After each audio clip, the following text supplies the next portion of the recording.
Assalamualaikum warahmatullahi wabarakatuh. Shalom, Om Swastiastu, Namo Buddhaya, Salam Kebajikan. Perkenalkan, nama saya Esther Negriswarno dengan NIM 55522000019.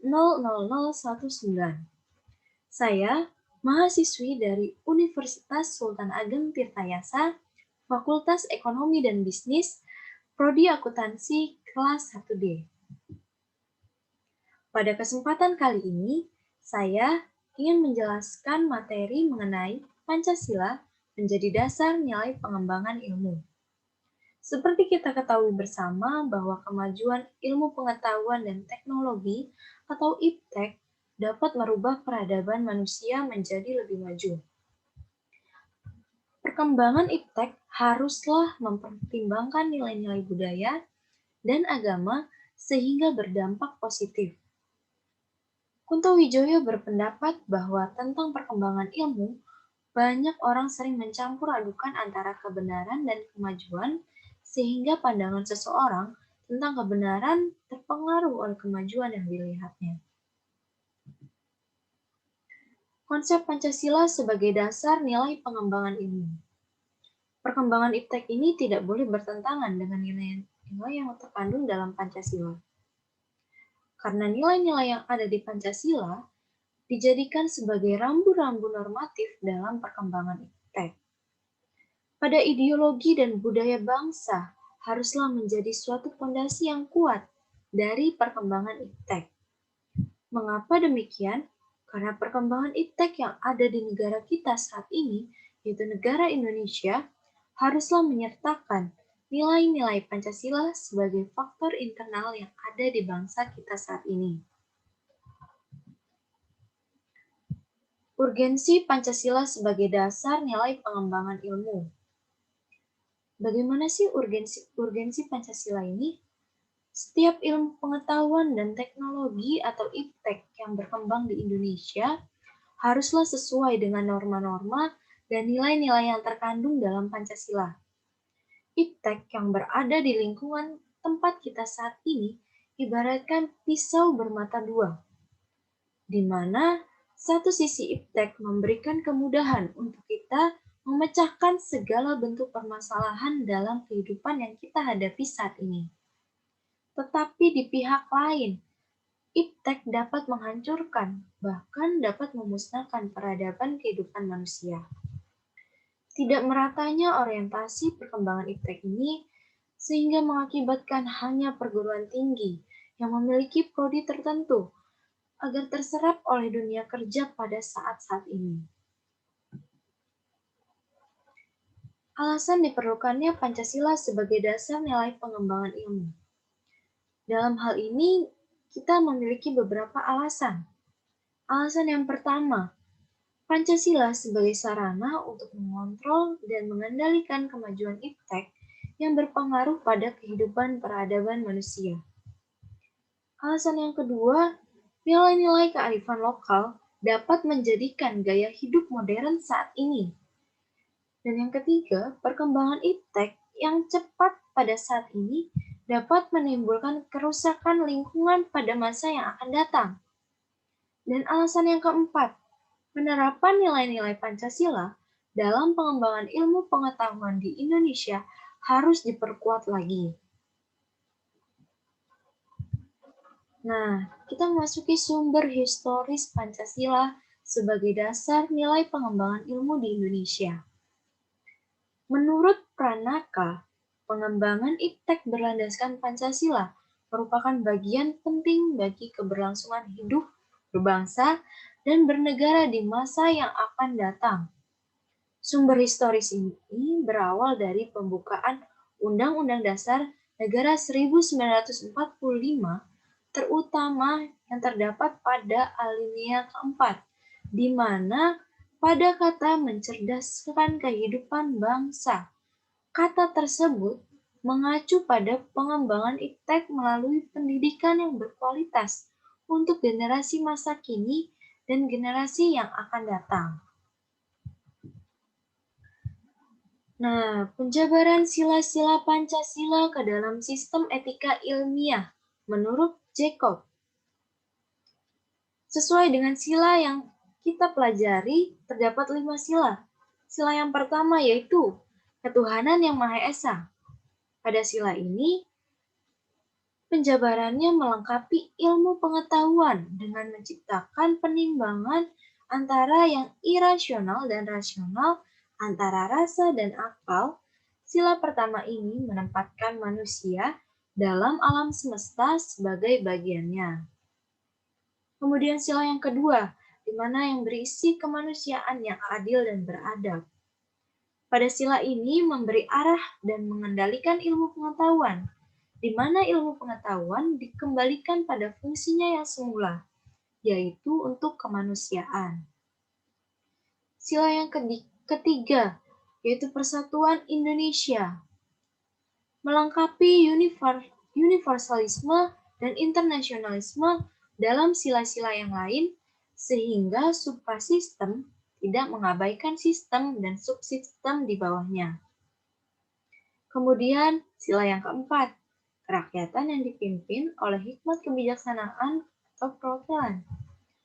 Penerapan dan penyebaran iptek harus mencerminkan semangat demokratis dan perwakilan rakyat harus mengikuti musyawarah sejak dari kebijakan penelitian sampai ke penerapan massal. Sila yang kelima, yaitu keadilan sosial bagi seluruh rakyat Indonesia. Pada sila ini menekankan ketiga keadilan Aristoteles, yaitu distributif, legalis, dan komutatif dalam pengembangan, pengajaran, dan penerapan iptek. Nah, di dalam ini terdapat dua pendapat dari profesor-profesor yang berpendapat bahwa Profesor Dr. Muladi, ia berpendapat kedudukan Pancasila sebagai common denominator value, artinya nilai yang mempersatukan seluruh potensi kemanusiaan melalui counter value and counter culture. Pancasila sebagai common denominator value, yakni nilai-nilai yang disepakati bersama-sama oleh bangsa Indonesia, sekaligus sebagai kerangka acuan bersama. Kemudian pendapat yang kedua dari Profesor Dr. M. Sastra Prateja. Ia berpendapat bahwa peran Pancasila dalam landasan dari kebijakan dan etika pengembangan iptek. Ia berpendapat bahwa iptek ditujukan bagi pengembangan kemanusiaan dan dituntun oleh nilai-nilai etis yang berdasarkan kemanusiaan. Kemudian pengembangan iptek ini harus menghormati keyakinan religius masyarakat dan menghormati martabat manusia.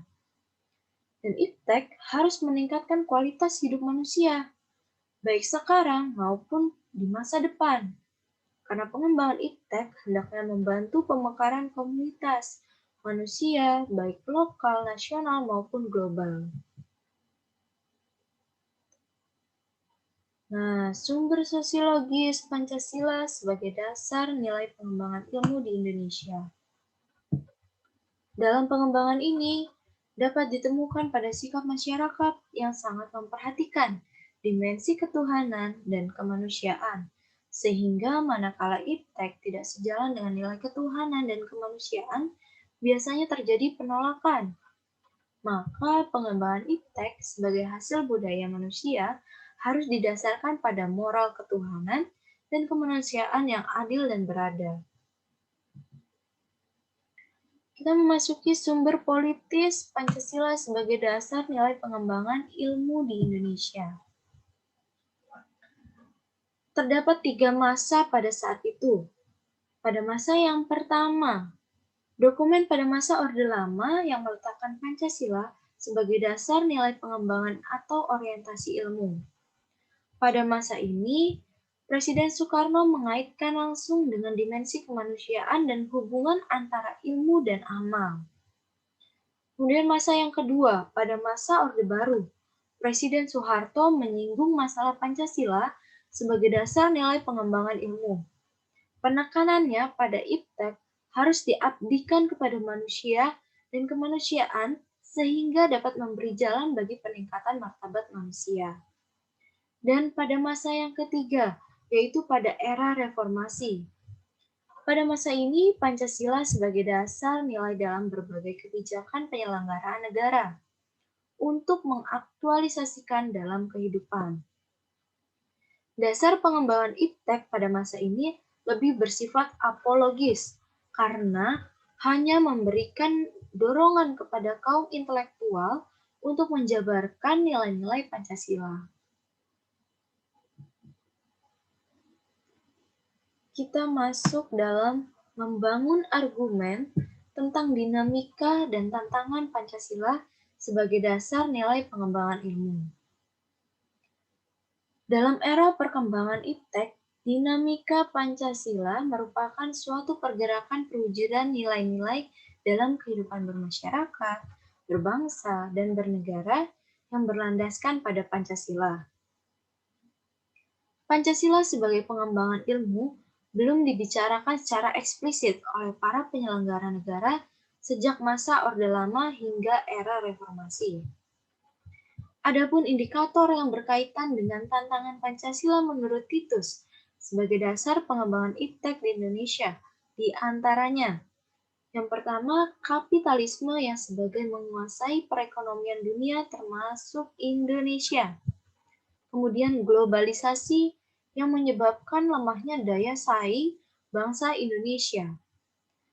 Dan adapun konsumenisme menyebabkan Indonesia menjadi pasar bagi produk negara lain yang ipteknya lebih maju dari negara kita.